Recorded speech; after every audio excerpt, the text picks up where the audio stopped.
Jesus' little brother goes from skeptic to martyr after encountering the resurrected Jesus, okay?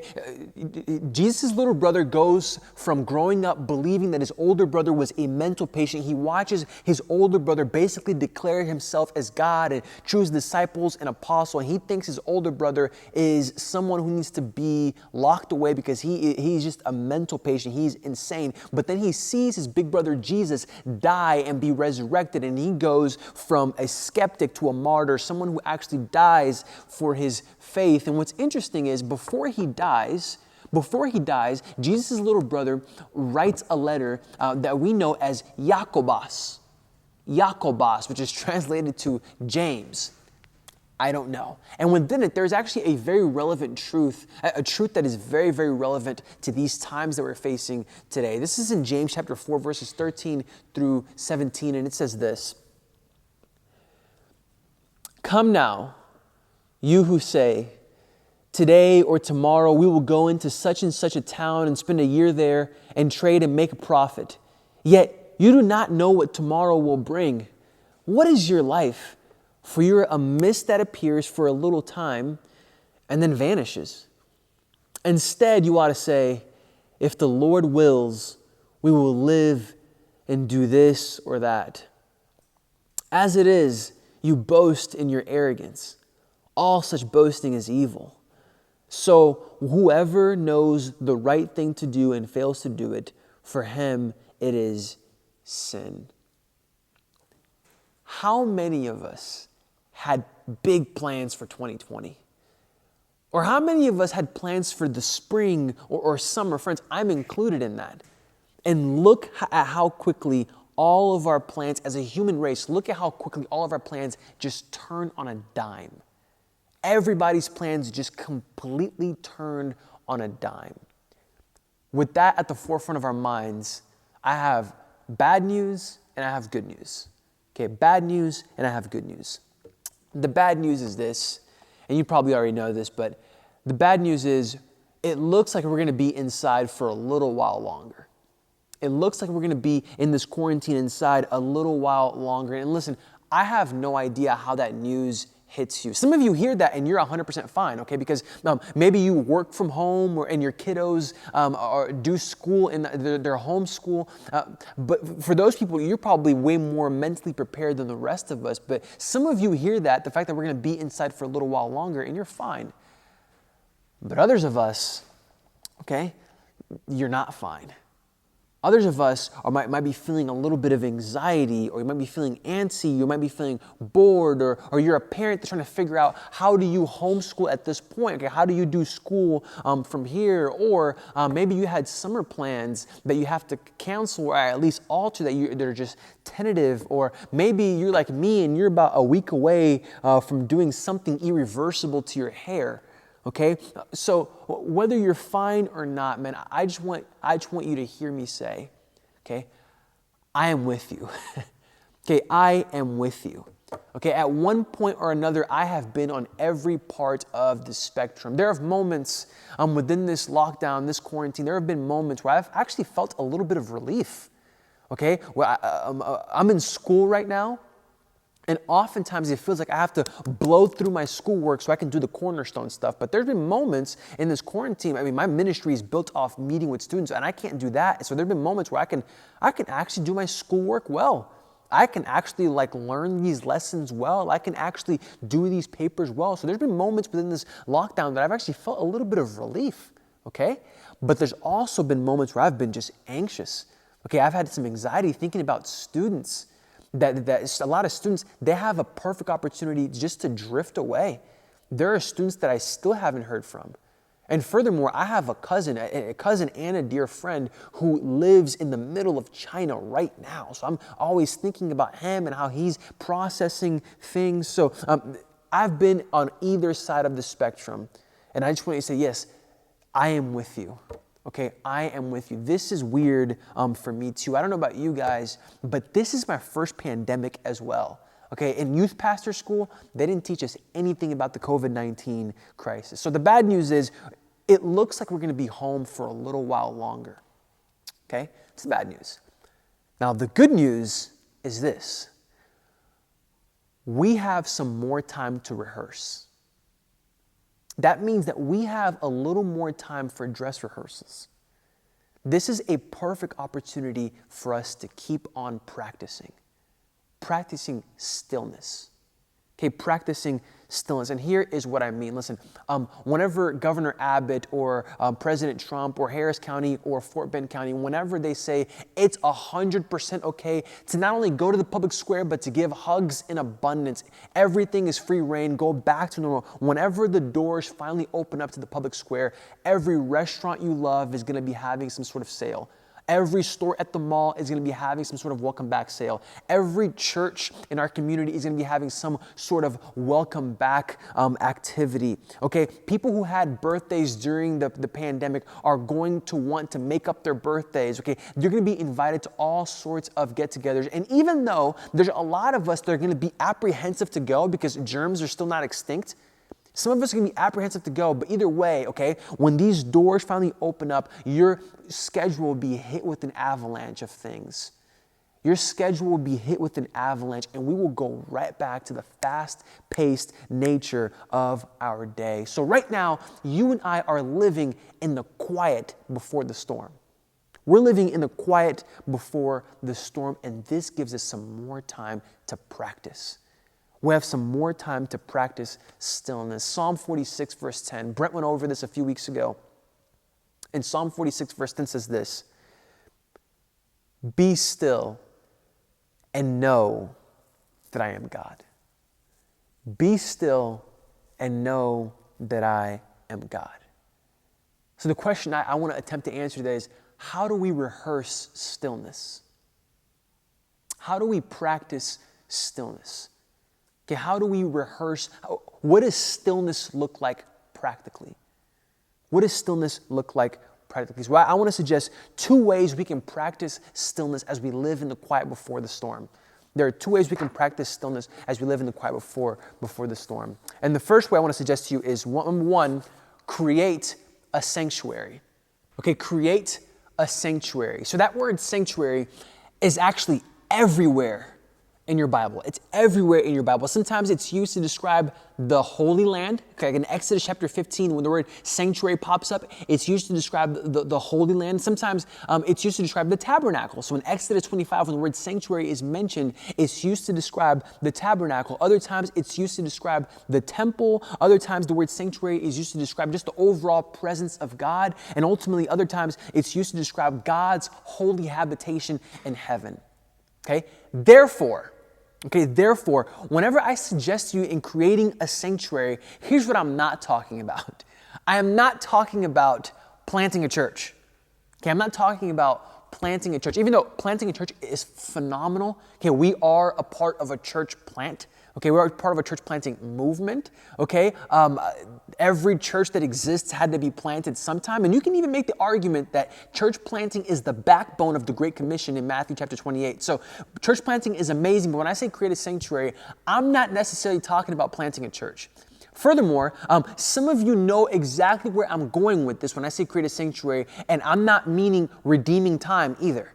I know some of you know where I'm going. You're thinking, Leo, every time I cook for my family, I pray for each member of my family. Or Leo, every time I'm in my car, I use that as an opportunity to worship God and sing to God. Or hey, Leo, every time I bend over to tie my shoe, I use that as an opportunity to pray for my child. Listen, that's called redeeming time, and that's phenomenal. That's encouraged, and I can even say that's commanded, okay? 1 Thessalonians chapter 5, verses 16 through 18, I think they would even command us to be praying constantly, okay, praying constantly. But whenever I'm suggesting to you to create a sanctuary, I'm not necessarily talking about church planting, or I'm not necessarily talking about redeeming the time.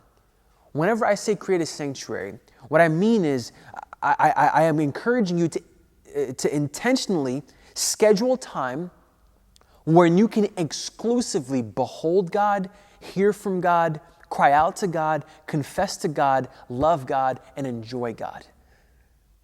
Okay, intentionally scheduling time when you can exclusively behold God, hear from God, cry out to God, confess to God, love God, and enjoy God. In other words, steal time away just to be with the Lord. Steal time away just to be with the Lord. And obviously our model for this was Jesus. I'm going to read from Luke chapter 5, verses 12 through 16. It's a very, very interesting story. Okay, Luke 5, verses 12 through 16. And it says this. While he was in one of the cities, there came a man full of leprosy. And when he saw Jesus, he fell on his face and begged him, Lord, if you will, you can make me clean. And Jesus stretched out his hand and touched him, saying, I will be clean. And immediately the leprosy left him. And he charged him to tell no one, but go, show yourself to the priest and make an offering for your cleansing as Moses commanded for a proof to them. But now even more, the report about him went abroad, and great crowds gathered to hear him and to be healed of their infirmities. Verse 16 is important. But he would withdraw to desolate places and pray. Now, this is an aside. Listen, I hope that in the middle of this crisis, I hope that one of these things that this crisis has done to you is that it's brought about a deeper appreciation for the way that Jesus encounters people who currently have infectious disease. Look at the way that Jesus encounters people who have infectious disease. This man right here had leprosy. Okay, in verse 12 says that he didn't just have leprosy, he was full of leprosy. So he was probably in quarantine, not just for some weeks like us, but probably for years, maybe since his birth. This was a man who was in quarantine for a long, long time, and he's probably been in quarantine and social distancing for years, maybe his entire life. Now think of specifically how long would this man have gone without feeling human touch? How long do you think it's probably been since this man full of leprosy has felt human touch? And what's so fascinating is that in Matthew chapter 8, Jesus shows us that he has the power to speak something and it happens. Okay, he's healing people from far away. He's rebuking the wind and the wind is stopping. He's rebuking the waves and the wave. So he could have just healed him with his voice. Okay, yet Jesus touches him. Let that shock you. Because you're not going out to H-E-B or to Kroger and shaking hands with strangers because you think people might have it. You're hand sanitizing every second because people might have it. This man was full of leprosy, so he 100% had the infectious disease. And yet Jesus touches him. And we know that he could have healed him, but Jesus touches him. Friends, let that shock you. I hope that this crisis makes us less numb and less inoculated and more sensitive to the way that Jesus encountered infectious diseases. Let that shock you. But, okay, that's an aside, but verse 16 actually has a very interesting word right there that I want you to focus on. Verse 16 says this, but he would withdraw to desolate places and pray. He would. Okay, he would. Not he withdrew to a desolate place and he prayed, but he would. Suggesting that this was an ongoing pattern of his. This was a ritual of Jesus's. And listen, I hate to use the word ritual because it sounds like a wooden religious activity, but okay, this right here was something that Jesus regularly did out of delight for the Father. Okay, he constantly stole time away to be with the Father. And in the words of Ben Stewart, I'll say this. You will seek pleasure. As human beings, we are wired to seek pleasure. If you don't make God your pleasure, Satan will open up an oasis of sin. You will seek pleasure, and if you don't make God your pleasure, Satan will open up an oasis for you to sin. Or in other words, man, make God your pleasure, make God your treasure. If you don't do that, you will wind up in a desert where Satan can open up all sorts of mirages for you to fall into. Okay? Psalm 34 verse 8 says this. I love this passage. It's so simple, but it's so good. Psalm 34 verse 8 says this. Oh, taste and see that the Lord is good. Taste and see that the Lord is good. I love this passage for what it's not saying. Okay, for what it's not. It's not saying, hey, as a Christian, know what you believe, which we should know what we believe. It's not saying, hey, get these ideas in your head. Hey, get these things regurgitated in your brain. But it says, oh, taste and see that the Lord is good. Friends, one of the biggest reasons that the Bible uses sensory language, okay, Jesus is the giver of the living water, or he is the bread of life, or come taste and see that the Lord is good. The reason the Bible is using sensory language, it's because Christianity is not just a bunch of ideas to be regurgitated. It's not inviting you into this wooden system. It's inviting you to a feast. Okay, the scriptures are inviting you into a feast. This is a God to be known and experienced, and also this is a God to be enjoyed. This is a God that to be delighted in. My question to you this morning is, have you ever tasted for yourself? Keywords for yourself. Your pastors can't taste the goodness of God for you. Your favorite speakers can't taste the goodness of God for you. When was the last time you tasted for yourself? Friends, make God your delight. Make God your ultimate delight. So create a positive sanctuary for you to enjoy God. And the way, this is kind of silly, but the way that I frame it, because a lot of students go, so when in my day? And the way that I frame it's like this is a little bit silly, but I think this is a good thought exercise. If you got to spend 1 hour in heaven every day, 1 hour in heaven every day, what time of the day would you pick and why? Okay, that might be an interesting home team question, maybe not. But if you could spend 1 hour in heaven every day, what time of the day would you pick and why? Whatever hour you just said in your brain, make that your sanctuary with the Lord. How do you practice stillness? Number one, you create a sanctuary. Number two is you Sabbath seriously. Okay, you Sabbath seriously. Go to Exodus chapter 20, verse 8. Okay, Exodus chapter 20, verse 8 through 11. And it says this.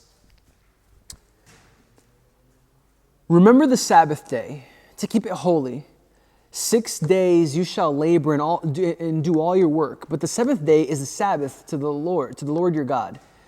On it you shall not do any work, you, your son, your daughter, your male servant, your female servant, or your livestock, or the sojourner who is within your gates. For in 6 days the Lord made heaven and earth and the sea and all that is in them, and rested on the seventh day. Therefore the Lord blessed the Sabbath day and made it holy. Now, the pattern you see here is that you should work for 6 days and you should rest on the Sabbath. Now, there's a lot of debate that goes around about how Old Testament law should be interpreted to New Covenant believers, to followers of Jesus Christ. There's a lot of debate going around, but I'm going to say this. Rest is incredibly important to God. Rest is incredibly important to God. It's woven into the creation narrative. This passage shows us that Sabbath rest is woven into the fabric of the creation narrative because God created the world in 6 days, and on the seventh day he rested, okay? And then later on, Psalm 127, he says that he gives his beloved sleep, okay? And then in Matthew chapter 11, Jesus says, hey, come to me all who are weary and heavy laden. I will give you rest, okay? Rest for your souls, okay? Hebrews chapter 4 promises believers in Christ a Sabbath day, an ultimate Sabbath day that is coming for the believer. So rest is important to God. And the willingness to rest is often tied to the amount that you trust God. Willingness to rest is often tied to the amount that you trust God. Think of house sitting. How many of you guys have ever house sat before? Okay, you babysat a house when someone was away. How many of you ever house sat before? Think of it this way. Which one would be a better compliment? If the owner of the house, if the homeowner calls you once to check up on you, or the homeowner calls you 1,000 times to check up on you? which one of those would be a more compliment to your character? Okay? It's obviously that whenever the homeowner calls you just once, okay? Because if he calls you once, then he's probably assured, or he has faith in your integrity that you have the house in order. But if he calls you thousands of times, his inability to rest is evidence that they don't trust you. Okay, their inability to rest is evidence that they actually don't trust you. So oftentimes, a willingness to rest is tied to the amount that we trust God. And with that, I can ask you this question.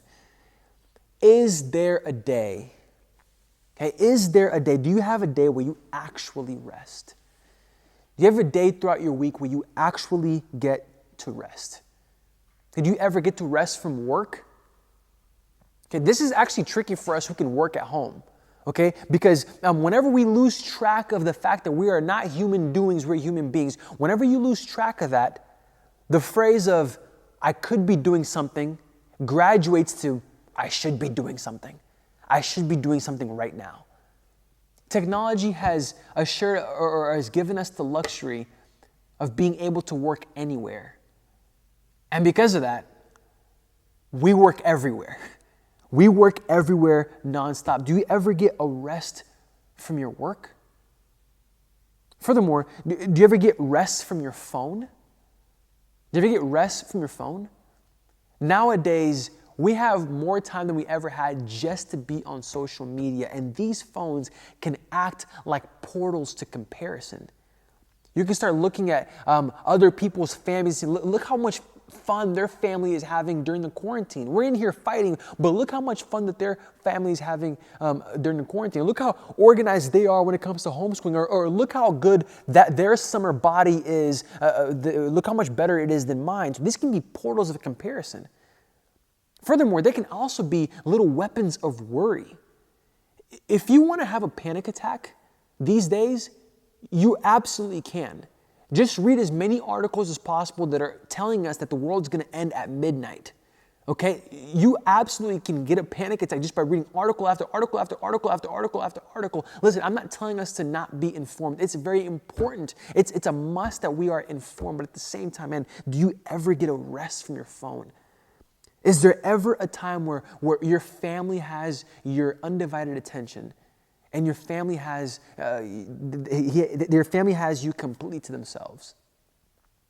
Furthermore, do you ever get rest from expectation? Do you ever actually get rest from expectation?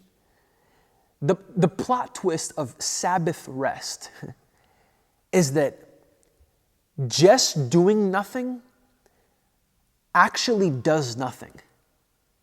Okay, just doing nothing actually does nothing. Right now, there is a low murmur in the bottom of your soul or in the back of your mind. There is a low murmur that's telling you that you must prove yourself to yourself. You have to prove yourself. There's always work to be done because you have to prove yourself to yourself. So a lot of Sabbath rest is you doing the soul work of preaching the gospel to yourself. It's you telling yourself, no. Like, what Jesus Christ did on the cross is the work. It is finished. Okay, it is finished.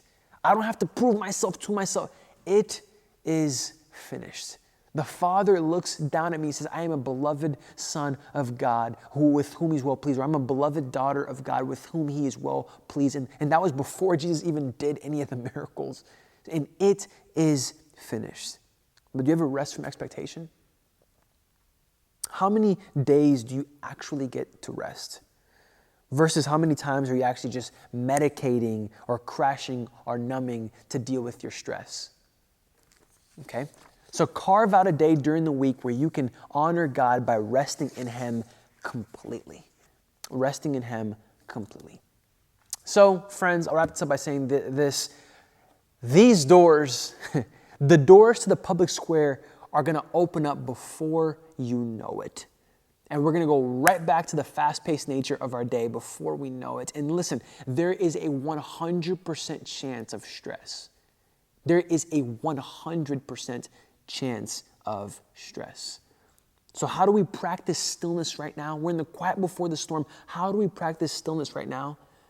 On a daily basis, you are to create a positive sanctuary where you can enjoy God. On a weekly basis, we need to Sabbath seriously and rest in his finished work. Blessings.